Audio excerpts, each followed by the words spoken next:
So we're on Parshas Balak on page 856. If you want to follow, you're welcome to. And it begins, Vayar Balak ben Tzipor. And it says that Balak, who was the son of someone named Tzipor, he saw. What did he see? He saw what the Jewish people, or what the Israel did to the Amorites. And I know they conquered everybody. God says you're going to be able to conquer all the nations that attack you. So he saw, this person named Balak saw it. Now, so Balak goes, as we know, and he has to find a way to stop the Jewish people. He realizes the way to stop the Jewish people is to hire a prophet of his own, a prophet for hire. That's what he was. Like, you have a gun for hire, a killer for hire. He has a prophet for hire, and he goes out and he finds this fellow, and this fellow Bilam, that's exactly what he is. His entire life is based on making money, and he uses his ability to be a prophet as a way of making money, making a lot of money. So, and this fellow Balak is a king, and he wants to hire Bilam to stop the Jewish people from taking over his country, from coming in and killing everyone, or going to war and winning and taking over his country. So he hires this fellow Bilam. Now, just as an introduction, interestingly enough, it's an old story, but if we haven't said this before, there was a famous Hasidic Rebbe known as the Ohev Yisrael.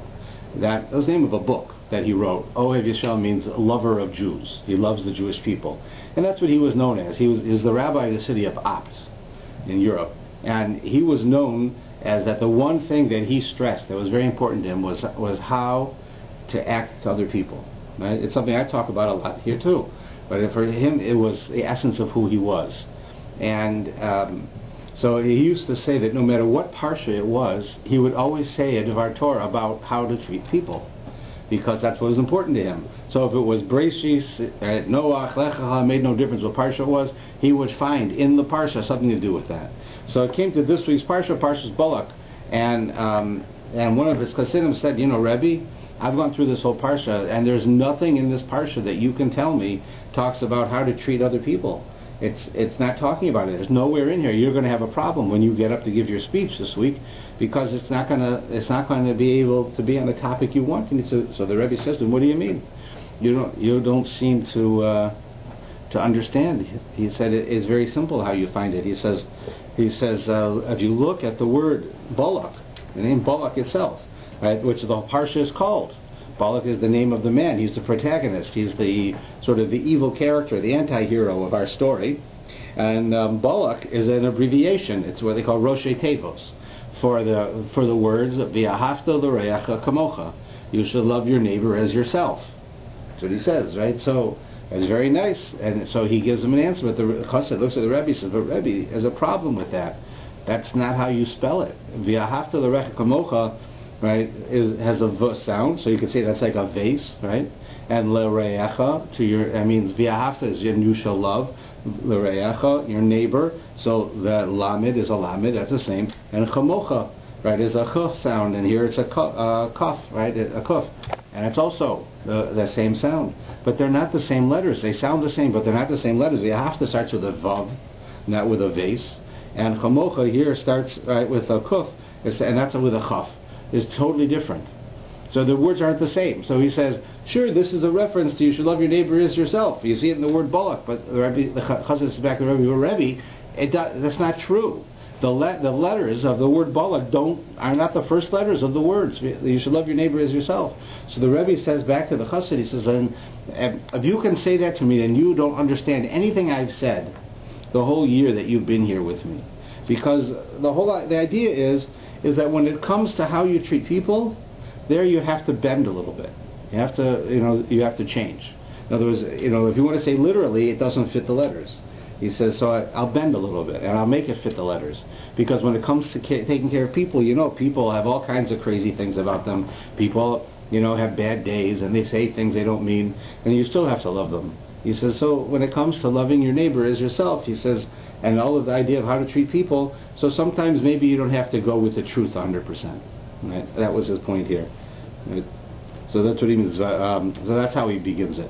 So Vayar Balak ben Tzipor. So this guy Balak, the son of Tzipor, he goes and he has to hire someone. So he says, right on verse 5 in this page, he sent messengers to Bilam, the son of Beor, to Pethor, which is by the river of the land of the members of his people, to summon him, saying, Behold, a people has come out of Egypt. But that's the Jewish people. Behold, it has covered the surface of the earth, and it sits opposite me. So now, please come and curse this people for me, for it is too powerful for me. Perhaps I will be able to strike it and drive it away from the land. For I know that whomever you bless is blessed, and whoever you curse is cursed. So now, Balak sends his messengers, right? Some of his guys who work for him, some of his guards, to go to this guy Bilam and say, listen, I need you. Come on out here and curse the Jewish people. So it goes on in verse 7 here on 857. The elders of Moab and the elders of Midian went with charms in their hands. They came to Bilam and they spoke to him the words of Balak. Right, so they went and told Bilam, right, they were the messengers, they told Bilam what Balak said. He says to them, so Bilam says back, spend the night here and I shall give you a response, as Hashem shall speak to me. So now Bilam is going to go talk to God and ask God, what should I do? Stay here tonight, and tomorrow morning God will have told me the answer and I'll tell you. So the officers of Moab stayed overnight with Bilam, and God came to Bilam and he says, who are these men with you? So Bilam says to God, Balak the son of Zippor sent to me. Behold, the people coming out of Egypt cover the surface of the earth. Right, he's repeating it. Now go and curse it for me. Perhaps I'll be able to make war against it and drive it away. So God tells him, you can't go. You can't. What do you mean you're going to go curse the Jews? You can't curse the Jews. They're my chosen people. You can't do that. They're blessed. Amen. So Bilam gets up in the morning and he tells them, all right, you guys, I can't come. And you see it in verse 13. Go to your land, for God refuses to let me to go with you. The officers of Moab get up and they go back to Balak, and they say Bilam says no. So now Balak, he's like the mafia guy. He's like the chief. So what do you do when you come back to the Godfather and you say to him, he said no? So he says, well, I'm going to give you an offer you can't refuse. Right? Go back again. And go back again this time and give him offer more. So Balak says, right, he goes and he gets higher ranking people. He gets big shots, right? And he sends them. And he tells them, go to him and offer him more. So they go and they say, so says Balak the son of Zippor, do not stop from going to me, for I shall honor you greatly, and everything that you say to me I shall do. So go now and curse this people.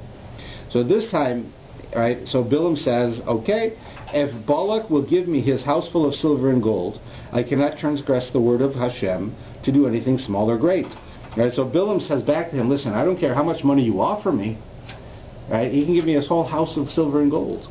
He said, but I can't go against the word of God. And now you two stay here tonight, and I'll ask God what he thinks. So that sounds like Bilam is saying, you know, I believe in God, and I do what God wants me to do. Now, if that's the case, then this whole story makes no sense, right? Because they're coming in to curse the Jews. So what does it mean that they go to him to curse the Jews? And he says, listen, I'll go with you, but, you know, I have to listen to God. So that makes no sense. God's going to tell them, okay, go bless the Jews. A lot of good that's going to do, right? So, or don't go at all. But you see that that's not what he means. This is a negotiating tool. He's in it for the money, right? Because first they come and say, listen, we need you. Come and curse the Jews. In other words, you know, we hate the Jews. And Bilam, you hate the Jews too. And because you hate the Jews, I want you to come and curse them for me. Right? In other words, they come because you hate them, not for money. Because you hate the Jews. I want you to come and do this. So Bilam says, well, I got to go ask God. God says, no, you can't go. Then they come back again and they say, listen, we'll give you a lot of honor and a lot of money if you come and curse the Jews. So he says, I don't care how much money you give me. Even if you give me all of the money that he has, I still have to ask God. So he's not saying no. He's negotiating. So tell me, how much more are you going to give me? Now, you want to give me all the money that he's got? Okay, then we'll talk. And that's what they say. Okay, I'll give you all of the money from his house. Now he goes to talk to God. So he's negotiating. They've already figured out his price. And now they got the price. Now he goes to God. And what does God do? So here you see, so God comes to Bilam at night and he says, if the men come to summon you, get up and go with them. But only the thing that I should say to you shall you do. So suddenly God changes his mind. First, Bilam is approached by the men, goes to God. God says, how can you curse the Jews? They're my chosen people. They're blessed. You know, get out of here. What are you? You're nuts. Get out of here. I'm not going to let you do that. Then they come back and they say to Bilam, okay, we'll give you, you're not coming, so I'll give you more money. So he says, even if you give me all the money you got, I'm not coming. They said, okay, we'll give you all the money we got. He says, all right, now I'll think about it. So he goes and he asks God, and what's God say? Yeah, go ahead. So what happened? Well, first God says no, now he says yes. Aren't the Jewish people still blessed? What changed? The only thing that changed is now he's getting money. And that's an important difference. Because the point is that there are two ways of doing something, no matter what it is. There's doing something because you believe in it, and there's doing something because you're being paid. Right? When you have people, people always complain about individuals who work in the government. That when you work in the government, you work 9 to 5, and you get a coffee break every 2 hours for 15 minutes, and you get your lunch break for 45 minutes, and you get X number of days off, and you have all of these things working for the government. Why is that? Because most people who work on the lower level of the government, right, like lower entry level, they're not working because they believe in the government. I'm sure they're Canadians, they believe in Canada, but they're not necessarily gung-ho for government. They want a job. Right? So they're working, so they want a job. I'll work for the government. Why not? You pay me, I'll work for you. Right? So that's what they do. But if you have a person like the politician who's running the government, right? Like in the United States, what does the President of the United States make a year? What do you think he makes? I don't know now, but when I was a kid, when you had somebody like Johnson, even Reagan, he made $100,000 a year. That was the salary. You imagine? He's the most powerful man in the world. He makes $100,000 a year. I make more than that. Right? And I'm not a wealthy person. The President of the United States makes $100,000 today, so maybe he makes $200,000. I never looked it up. I don't live there anymore. But when I was there, that's what he made. Why is it? Because he's not the president because he wants the money. He's the president because he wants to be the president, right? He wants to be the president. And that's what we have here. They first come to Bilam, and they say to Bilam, we want you to curse the Jews. Why? Because we hate the Jews, and you hate the Jews, so come and help us destroy them. Why? Because you believe in it. You believe that the Jews are no good. So that you come. So he goes to ask God, and God says, you know what? When somebody does something because they believe in it, then there's power there, because something will happen. So he tells Bilam, you can't go. But when they come back to him, and they say, listen, we know you said no, but we'll pay you even more. And he tells them, oh, you give me all this money, right? He negotiates with them. Finally, he goes back to God. So God says, oh, you mean you're in it for the money? So, okay, go ahead. Nothing will happen. Don't worry about it. I'm not worried. Because if Bilam goes to curse the Jews because they're paying him, it's not because he believes in it. It's because he's making money. So I'm not worried. So do we see here that when you have somebody who's passionate about something, who cares, somebody who cares about being Jewish, they're passionate about being Jewish, they'll do anything in order to grow and to be more involved and to learn Torah. But a person who's not, who does it for an ulterior motive, they're not that way. Right? It's just not how people are. And it's like that in everything we do. So we see that very clearly here. Now, we have such a funny story that comes up now about Bilam, beginning with verse 21 on the bottom of 859. So, because what happens now is Bilam, God says, okay, you can go. So Bilam wants his money. He goes now. It says, Bilam arose in the morning and saddled his she-donkey and went with the officers of Moab.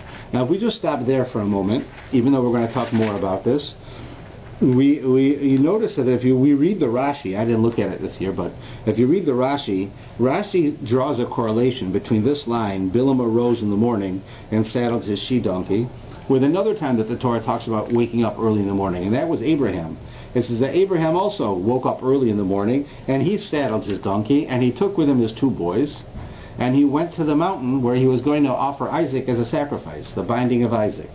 So it says, Rashi quotes from the Gemara, where it says, Bilam, you evil person, you Russia, you think you get up early in the morning to go do this? Abraham beat you to it. Abraham also got up early in the morning. You're getting up early in the morning because you want to curse the Jews, and Abraham got up early in the morning because he wanted to create the Jews. He says, and we already beat you to it, so it's not going to do you any good. In other words, Bilam at this point realizes that God sees that he's only in it for the money. He's not in it because he cares, and therefore he's not going to be successful. So he wants to try to give the impression to God that he does care. So it's just like us, if you're going to go away on vacation, and Tuesday morning, you have to go to vacation, and you have to get to the airport at 6 in the morning. So you got to get up at like 4 in the morning to finish your packing, and to get dressed, and take a shower, and have something to eat, and get to the airport on time, right? So you do it, right? And you don't oversleep. You get up. You probably don't even need an alarm clock. Why? Because you want to go. It's your vacation. You don't want to miss your vacation. So of course you'll get up to go. You don't have to worry about that. Right? Because it shows that you care about it. So Bilam also was the same thing. Bilam wanted God to think, I really care about cursing the Jews. I want to curse the Jews. I'm getting up early in the morning. So the Talmud says that God says to him, you fool. You think that by getting up early in the morning I'm going to believe that you want to go and curse the Jews and that you're going to be more effective? He said, Abraham did this a long time ago when he got up early in the morning to go slaughter his son. Right? So whatever you do, Abraham has already counteracted it. So that's what the Talmud says with that line. But now if we take this in context, let's go back to the story. So now Bilam gets up in the morning and him and the heads of Moab take off to go back to Midian, right, where he's going to curse the Jews. And it says that God's wrath flared. Got angry at him. And he says an angel of Hashem stood on the road to stop him. So God sent an angel down to stop him from going. Now originally God told him he could go, right? And now it seems that God's not so happy about it. Why? Because originally God told him he could go, but you had better listen to me. That's what he says. Though if I tell you to bless the Jews, you better bless them. But you can go. Now he's pretty sure that he's not going to bless the Jews. So he says that he doesn't want him to go. So it says that he was riding on his she-donkey. So here's Bilam riding down the road on his donkey. And his 2 young men were with him. Right, just like Abraham had his 2 young men, he has his 2 young men with him. And the she-donkey saw the angel of God standing on the road with his sword drawn in his hand. So here the donkey looks in front and he sees a guy standing there. It's an angel with a sword about to kill whoever comes by. So he doesn't want to be killed. He doesn't want his master to be killed. Right? So it says the angel. And so it says here the she-donkey saw the angel, right, standing outside the road with his sword out. So the donkey turned away from the road and went to the field. So the donkey turns away from going on the path. He goes into the field. Right? And Bilam says, like, what's wrong with this crazy donkey? I need him to go. Because Bilam doesn't see the angel. Only the donkey does. So he stood in the path of the vineyards, a fence on this side and a fence on that side. So here you have Bilam tells the donkey, go back. He hits him. Doesn't go back. The angel standing on the path, right, on the road, and the only way he's going to get by him is to walk right through him, because there's a fence on either side. It's a narrow area. So the donkey has to go is going to have to go right up to the angel. So the donkey doesn't want to go because he sees that he's going to get killed. But Bilam doesn't see it. So every time the donkey tries to stop, Bilam, right, this great prophet, beats up the donkey. Because why are you stopping? I have to go do my job, right? So this is a very odd thing, because here, what is Bilam? Who is Bilam? Bilam is a seer, right? He's a prophet. He sees things, right? But and what's a donkey? A donkey is an animal. He doesn't see anything. But nevertheless, in this case, the donkey sees the angel, but Bilam, the great visionary, he doesn't see anything. He doesn't see an angel.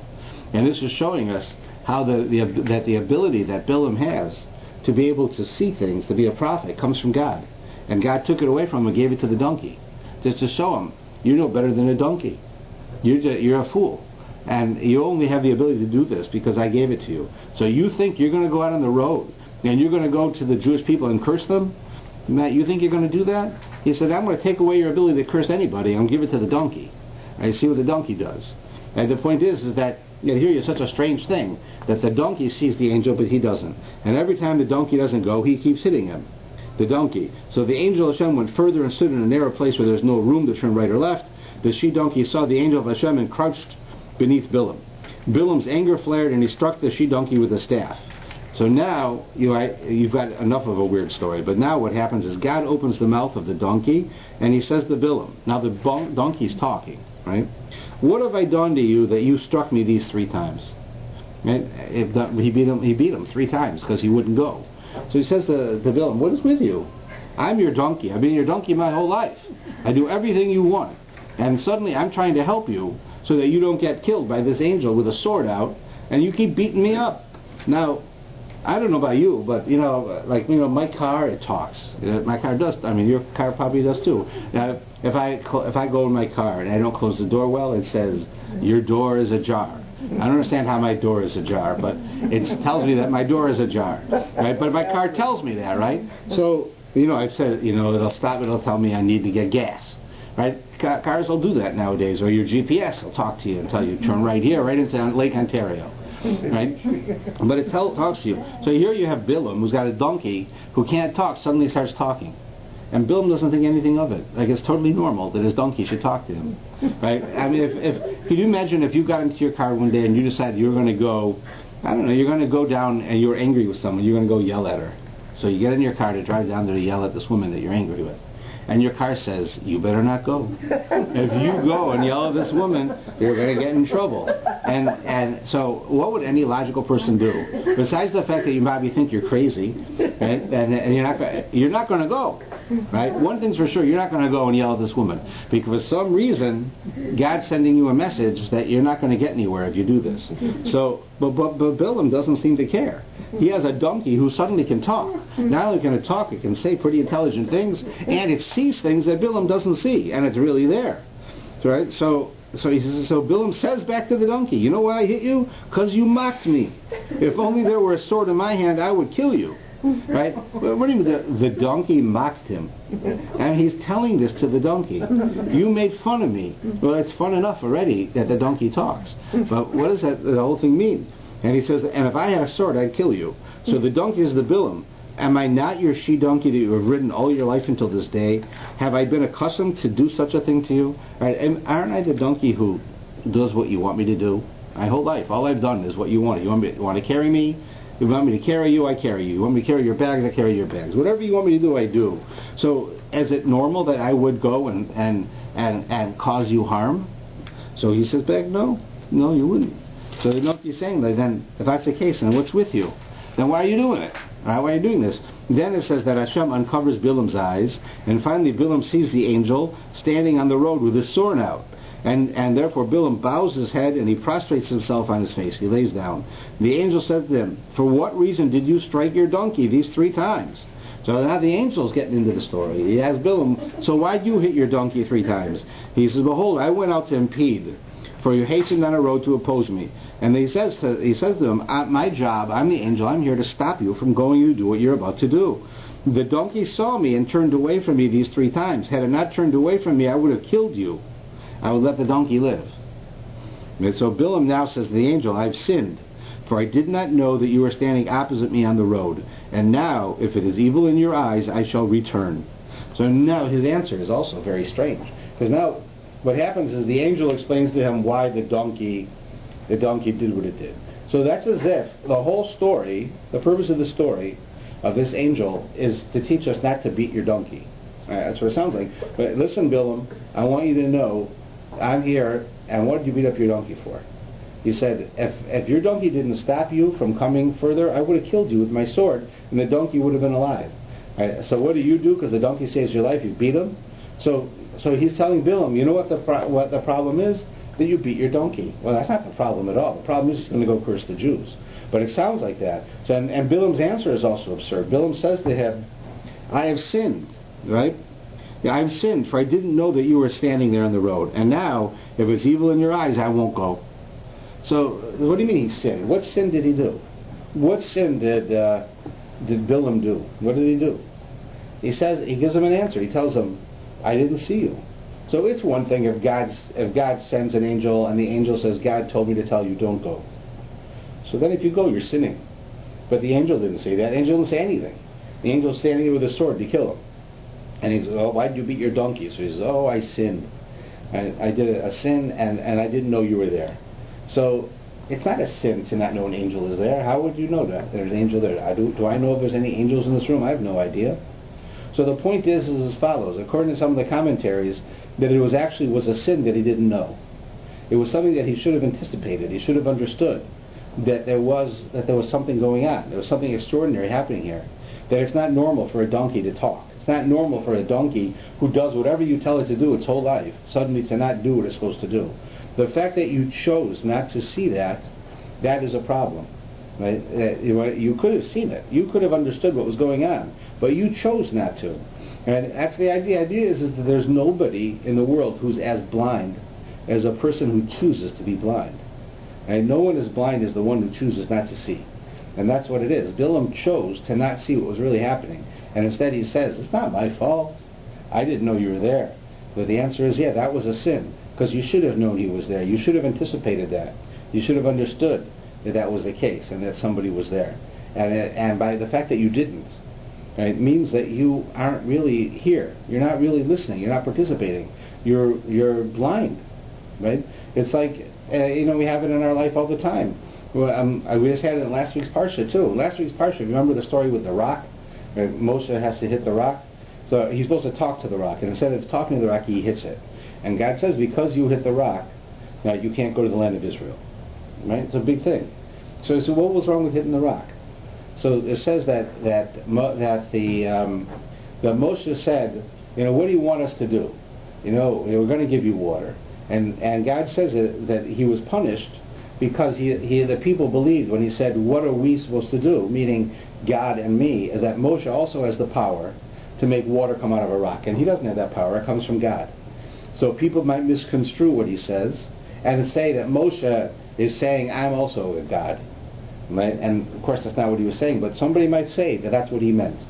So because of that, it says Moshe was punished. Right? But this whole story of Moshe and the rock is like one big miracle. Where do you get water for 2 million people coming out of a rock? Or how can 2 million people all look at one rock at one time? Because it says they're all looking at it. So the point is that it was a big miracle. So if it's a big miracle, who's going to actually think that Moshe said, I did this miracle? Nobody. Everyone knows that God does the miracles, not Moshe. So why do they say that he was punished because of that? Because nobody would believe it. And the truth is that people believe it. Because people believe what they want to believe. And people who want to be blind to the truth are blind to the truth. And that's exactly what happens here. Here, Bilam should have realized something's going on. There's an angel in the road or something, because the donkey is not doing what it's supposed to. The donkey is acting weird. The donkey is now talking, right? So there's something wrong here. But he doesn't, because he chooses to be blind. And that's in our own lives. We see this with people, our children, our neighbors, our people we work with, that they choose to not see something. They choose to not see that somebody's not well. They choose to not see that somebody's in trouble, right? You can be living next door to someone and you see that they're fighting all the time, right? So what do? Is you pretend you don't see it, right? That's making yourself blind, right? The idea is that we shouldn't do that. We shouldn't make ourselves blind. We should not choose to not see things. We should always look into things and why things are happening, try to understand it. So that's why it was a sin.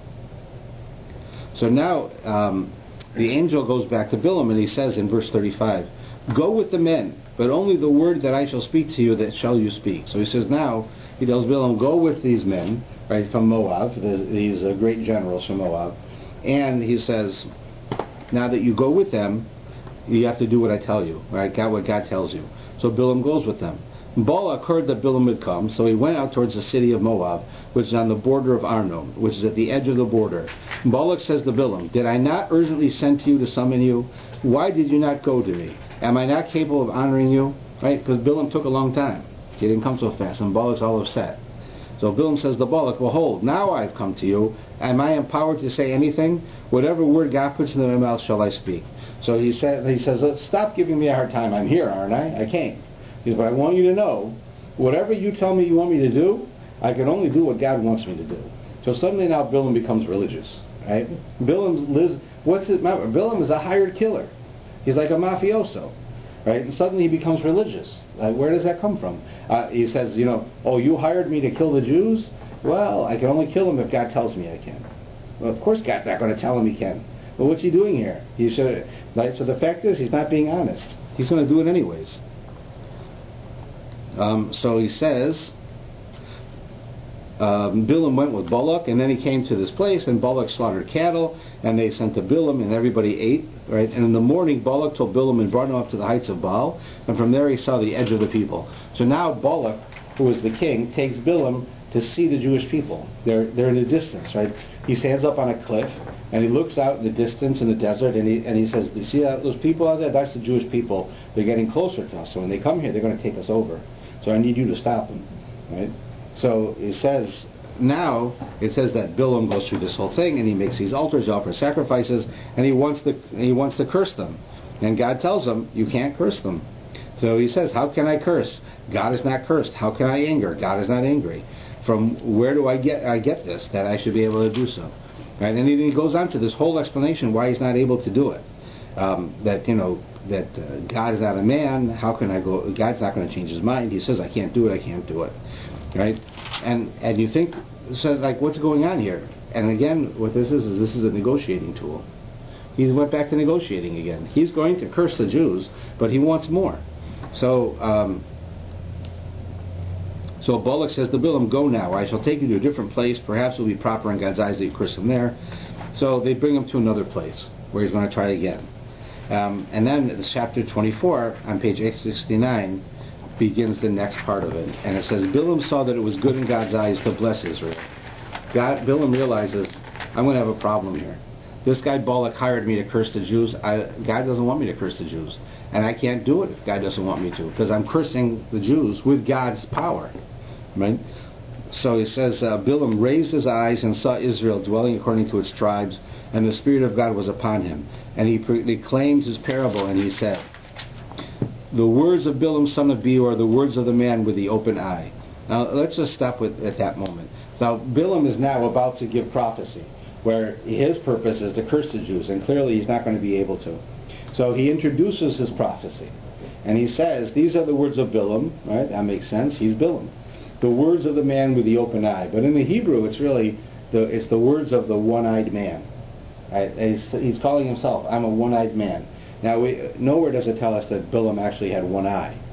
And so this is a symbol or something. It's a metaphor. And what's it a metaphor for? So if you look in Pirkei Avos, in Ethics of Our Fathers, it says that there are the people who are like Abraham, and there are the people who are like Bilam. The people who are like Abraham have a good eye, an ayin tova. The people who are like Bilam have an ayin ra, ayin hara, right? Ayin ra, they have a bad eye. What does that mean? So in the case of a good eye, so we know that with Abraham, the essence of Abraham was that he was kind to people, right? So when the angels, for instance, came, and he saw that they were hungry, he fed them, right? That's being kind. But if you notice closer, he went way beyond that. He didn't just feed them. The Talmud says that if a person comes to you and he says, well, would you like something to eat? And he says, okay, and what would you like to eat? He says, well, usually I eat whole wheat bread. Now, you realize in history, whole wheat bread is cheaper than white bread, because that means that they didn't do as much work to it back then. Today, it's probably more expensive. But back then, whole wheat bread was, the poor people ate it, and rich people ate white bread. So if you had, so the guy says to Abraham, well, I usually eat whole wheat bread. So Abraham would give him white bread. In other words, he doesn't only give them what they want, he gives them more. He says, they wanted to eat meat, so he gave them tongue. It says in the Torah, he gives tongue. This tongue is like a delicacy. So what is the idea of Abraham having a good eye? A good eye doesn't mean that he does acts of kindness. It means that he goes beyond acts of kindness. Acts of kindness is to give somebody what they ask for. If you're walking down the street and it's hot out and you want something to drink and you stop at my house and you say, can I have a glass of water?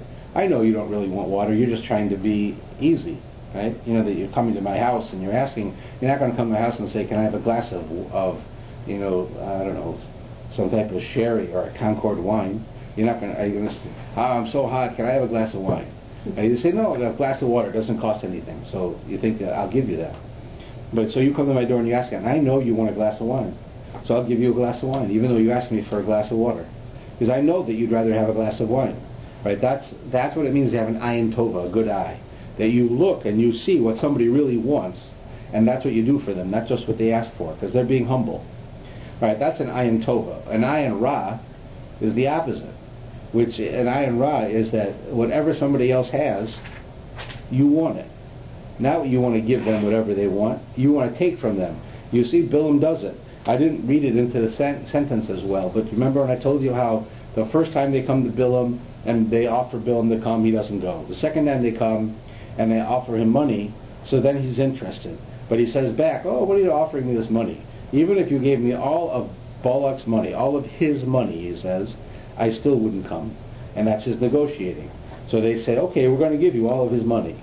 But it doesn't say that you're going to give, that Bilam says, if you give me, the same amount of money as Balak has, or give me money, right, or a lot of money. It says, I want money, his money. And I want Balak's money, is what he's saying. It's very specifically. He doesn't say, I want money. It says his money. So the Torah is telling us that Bilam is not only negotiating because he wants money, and he's only interested in the money, and the whole story is only to show him being able to negotiate. On top of it, Bilam is saying that I have an ayin hara. I have a bad eye. I want that he shouldn't have that money. I want that I should have that money. Right? You know how it says that jealousy is a bad thing, right? So not really. Jealousy doesn't have to be bad. But for instance, let's say you go out and you buy yourself a nice new Lexus, right? And you're driving around the city in a nice two-seater sports car, a Lexus. And I see you in it, and I say, boy, I'd like one of those. No, that's not really jealousy. That just means that you have a Lexus, you deserve it. You worked hard, you saved your money, something you wanted, you can have it, right? And I wish you to have it. But I also want one. Nothing wrong with that. There's nothing wrong with that. But what's wrong is if I see you in your Lexus and I say, who are you to have a Lexus? You have a Lexus, I don't have a Lexus. I should have that Lexus, and you shouldn't have that Lexus. And I'll go over there with my key and I'll scratch it when you're not looking. Because I don't want you to have such a nice car and I shouldn't have one. That's the jealousy that the Torah says is bad. Because that jealousy is not that I should also have it. It means that I should have it instead of you. Like that's when it says you shouldn't be jealous of another person's wife. Right? What does that mean, jealous of his wife? I mean, you have a wife, he has a wife. Jealous of his wife is that you want that he shouldn't have her, you should have her. That's what it means. Jealous of his house doesn't mean that he has a nice house and you think he should, that you also want one. It means he has a nice house and you want his house and he shouldn't have it because you feel that you deserve it and he doesn't. That jealousy is a horrible personality trait, and that's what Bilam had. Because Bilam, it wasn't enough for him to get a house full of silver and gold. He had to get Balak's house full of silver and gold because he wanted to have Balak's money, so Balak shouldn't have it because that's the kind of person he was. So here it says that I'm telling you the prophecy of the man with one eye. What eye is it? The ayin hara. I'm the man who has the ayin hara. Everything I do is based on the ayin hara. Because in fact, when he would do his prophecy, what he looked for is for that one moment when God gets angry, and he wanted to then use that moment to curse the Jews, because he knew, he understood that he had ayin hara. So that's why it says that. Right? That's why it uses that expression, just to show you the importance of having a good eye rather than a bad eye. And then he goes through this whole discussion of the blessing. An interesting part of the blessing, just to mention, is that he's first, he says in verse 5 at 871, how goodly are your tents, O Jacob, your dwelling place, O Israel. In Hebrew, you know this one. It's a very common one. Ma tovu oholecha Yaakov, mishkanosecha Yisrael. Right? Ma tovu, right? You've heard that. It's a song. It's a prayer. Ma tovu, how good are your tents, O Jacob. So you say, here's this guy Bilam. They hire him to come and curse the Jews, right? To destroy them. So God says, you're not destroying anybody. You're going to bless them. So what does he bless them with? How nice are your tents, O Jacob. It's like a guy comes to my house to curse me. God says, you're not going to curse the Rabbi Rothman. You're going to give him a blessing. So he comes to my house and says, hey, you got a nice house. So what kind of a blessing is that? No, give me a blessing. Give me a blessing. Don't tell me, oh, God sent me a prophecy that you have a nice house. Thank you very much. I have a nice house. Big deal. Right? That's not a blessing. Right? But the point is that it actually is a blessing. When Bilam says this, how wonderful are your tents, O Jacob, is he's standing up on a cliff and he's looking down on the Jewish people. And he sees them living, how they live. And it says that the Jewish people, when they set up their tents, right, they all lived in tents in the desert. So, everyone's tent has a door. And the door is basically open, right? It's a tent, it's not a house. So that means if you're in your tent, I'm in my tent, and my tent is next to yours, I can very well see inside your tent. I can see what you're doing. I can see when you're changing. I can see when you think you're alone. Because my tent looks right into your tent, right? So the Jewish people said, we're not going to do that. Every single one of us, when we put up our tents, we're going to put up our tents in different directions. So that no matter who I'm next to, my door faces the back of their tent, not their door. So that we can't see into each other's tents. Because it's not nice. People should have privacy. It's not appropriate. Right? It's not modest. So Bilam looks out of the Jewish people and he sees all these tents and all the doors are facing in different ways. And he realizes that they do it so they shouldn't be jealous of each other. They shouldn't want what each other has. And they shouldn't embarrass each other. So therefore he begins the prophecy by saying, how good are your tents, O Jacob. Right? How wonderful it is that you do what you do with your tents, where you separate everyone so that they're not on top of each other, and that everyone's not looking at each other. That's a wonderful trait. We see in our own communities. It doesn't matter if it's my community, any of the Jewish communities, probably all of the communities in general, is that people are often, they spend their time talking about each other, and they talk badly about each other, and someone will actually could go to your house just to find out negative things so they could tell people about you. Right? These are all examples of things that are forbidden by the Torah, but are commonplace. People do it all the time. We all know that there are certain people that just talk about people all the time. That's all they do. And if you ever want to send a message, you just tell this person something as a secret. They say, you know what?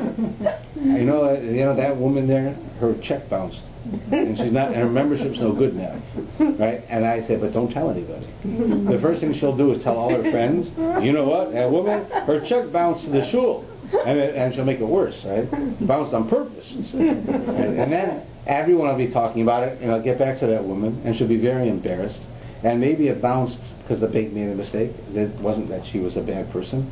The bounces, these happen, right? Everybody has check bounces sometime, and that bounced. But people like to do that. They like to talk about each other. They like to reveal things about each other, and it's not a good thing. And here you see that Bilam sees that the Jewish people in the desert were not that way.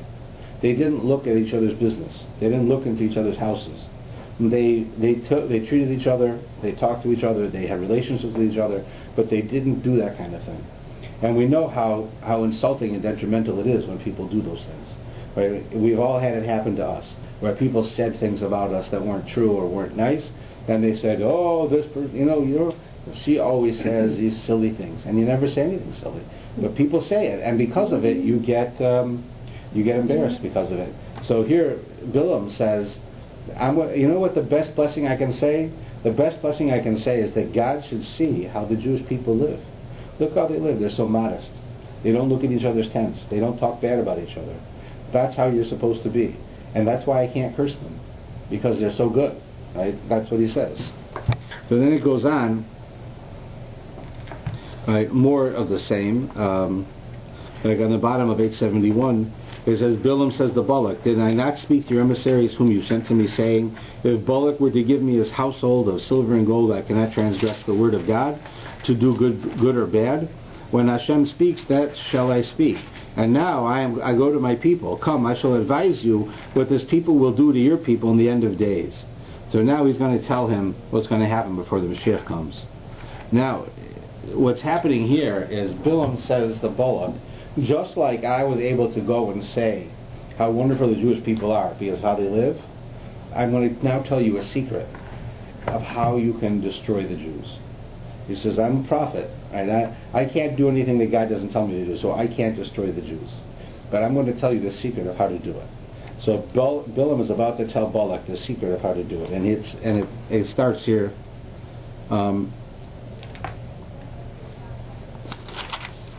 Well, it starts on the next page. He goes through a description, but then it says that the Jewish people, they lived in Shittim, and it says they began to commit harlotry with the daughters of Moab. So here the Jewish people show up into the city. They're not cursed, and they start to live with the people of they move into the country, and they're staying there inside of this country with the Moabites.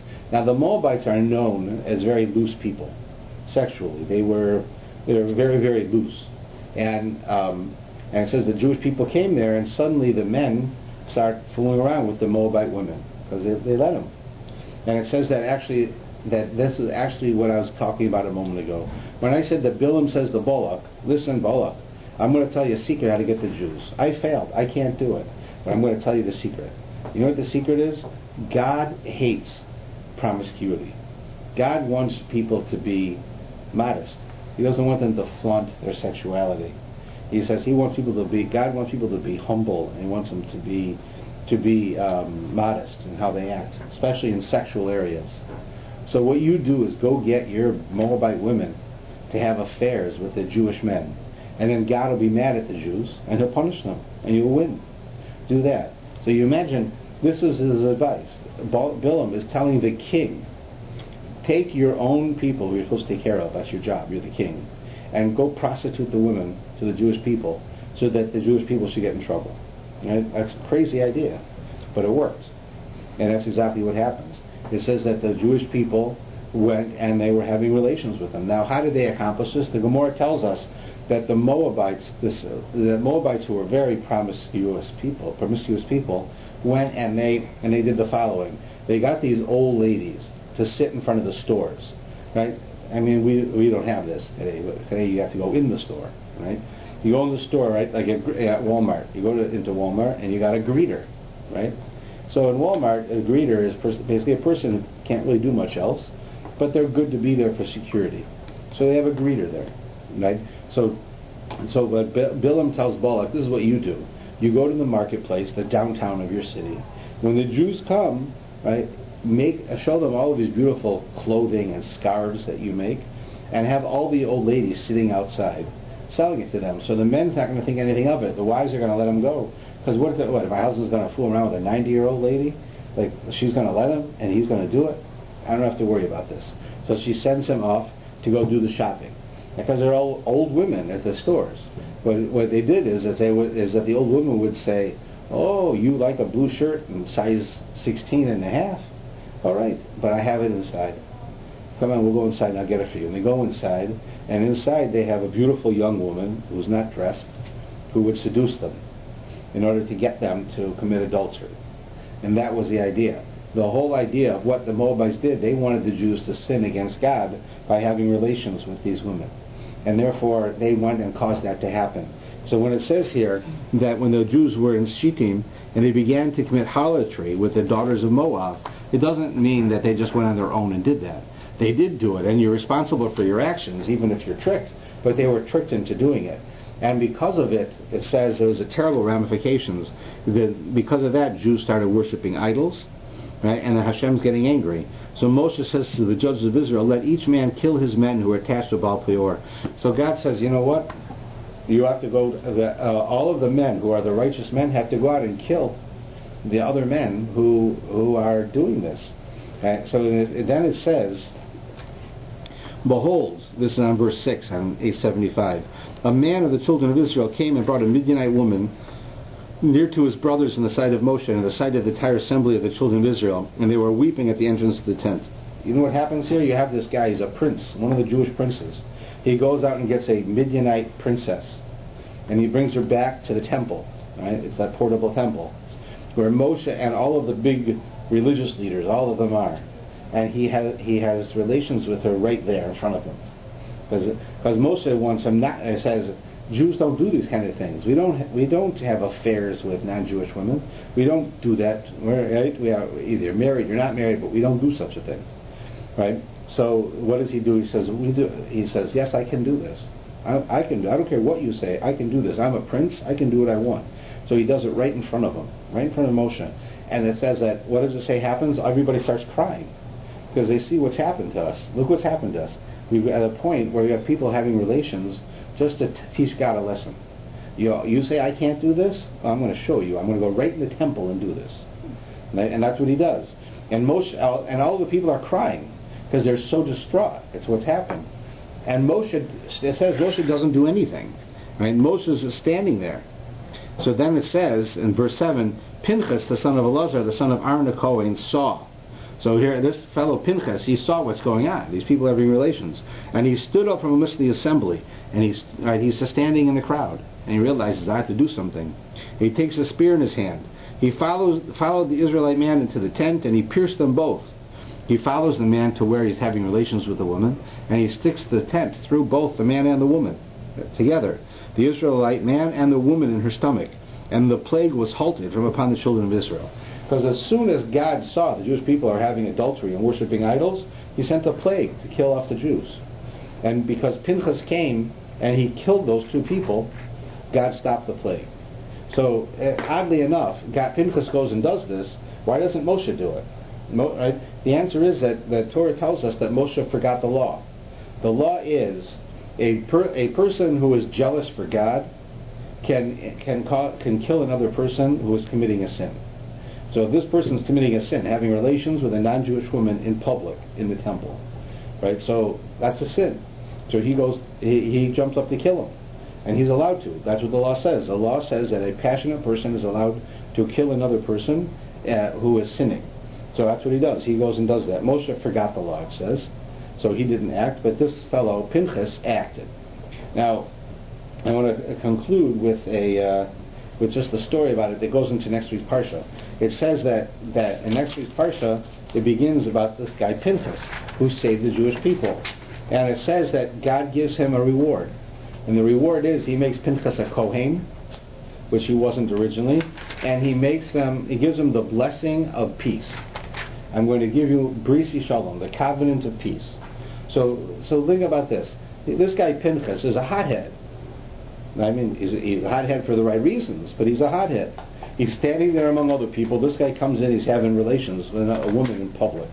Right? The Jewish people don't know what to do. They're distraught. They're crying. Moshe is standing there with his mouth open. He doesn't know what to do either. This guy jumps up and kills them both. Right? Not a very peaceful thing. And so what does God do to him? God gives him a reward. He says, you are going to get a blessing of peace. Just the opposite of what he did. What kind of thing is that? You give a guy a blessing of peace because he killed somebody? That's how you. That's like, I'm going to kill people and that will bring peace. It's like I'm going to have relations and that will stop people from having children. Right? It makes no sense. It's the opposite. The opposite. Right? He kills someone, you give him the covenant of peace. But the point was as follows. Usually when a person does something violent, in our own lives we see it. When you do something that's, let's say you do something like you cause someone to bleed. So it makes you sick when you do that, right? It bothers you so much. Like, let's say you're a doctor. The first time you have to do surgery and you have to cut somebody open, doctors tell me all the time that they get sick. You cut up a person and even though they're not feeling any pain, you're seeing what's inside and all of the blood and all the stuff, and they're like an animal. Right? It's not like a person. And you no longer feel the same, and it bothers you. After a while, a surgeon gets used to it. Otherwise, he can't do his job. He has to stop thinking that way. Right? But a person gets used to these things. A person who's violent, the first time a person's violent and he hurts somebody else, it bothers him. The second time doesn't bother him so much. He gets to a point that you can kill somebody and you don't even feel for it. Right? It happens. You have these mafioso killers who kill for a living. And you tell them you want to kill, they go and they kill. They don't feel anything. It doesn't bother them. Because what happens is the more violence you do, the more you're used to violence. And therefore the less violence will bother you. And so what does Pinchas do? An extremely violent act. He takes one spear and he puts it through both the man and the woman and he kills them. Right there in the tent. He kills them both. That's a pretty violent thing, I would say. And nevertheless, God gives him the covenant of peace, which basically means that God is telling him the fact that for everybody else in the world who goes and does something like this, it makes them callous, thick, unfeeling, because they killed somebody. They're killing someone's not so bad anymore. Right? You do something wrong once, it's terrible. You do it wrong twice, it's not so bad. Do it 3 times, it's already a mitzvah. Right? Whatever it is. The first time you go and you eat in an unkosher restaurant, you come out and you feel terrible. You feel guilty, sick, you want to throw up. The second time you go, you say, well, I'm already used to it. What am I going to do? I don't have enough money for a kosher restaurant. And the third time you do it, it's a mitzvah. I have to eat. I have to have energy. So I can do things. Right? That's how we rationalize. Pinchas didn't have to do that. That was the blessing he was given. That even though what you did was violent, you will still, for the rest of your life, still be shocked by violence. Even though you did this, you're not going to get used to it. You're not going to become callous. And that's what happens. Like, that's why often you'll go to a doctor and they'll say, he's a great doctor, but he has no bedside manner. Because he talks to you like you're a piece of meat. Because what happens is they get to a point where they do so many surgeries that they can see people only as a piece of meat. Because if they see them as people, they'll fall apart. They can't handle it. But it happens so much that after a while they see everybody like a piece of meat. Even if you're not their patient. You're sitting at a cocktail party. Although I don't know whoever has these cocktail parties. Have you ever been to a cocktail party? I hear about them, but I don't understand it. You go to a party just to have a cocktail? They usually have to have something to eat. But in any case, you go to a cocktail party, right? And there's a person at the cocktail party, a doctor, right? When he sees people, right, you want him to treat you like a person, not like a patient. But after they see patients so much and there's so much violence in what they're doing, even though they're not mean to be violent, they're trying to be helpful, they start seeing everybody like a patient. right? Because that's just what happens. So he's given the blessing, you're not going to be that way. Because you killed for me, God says,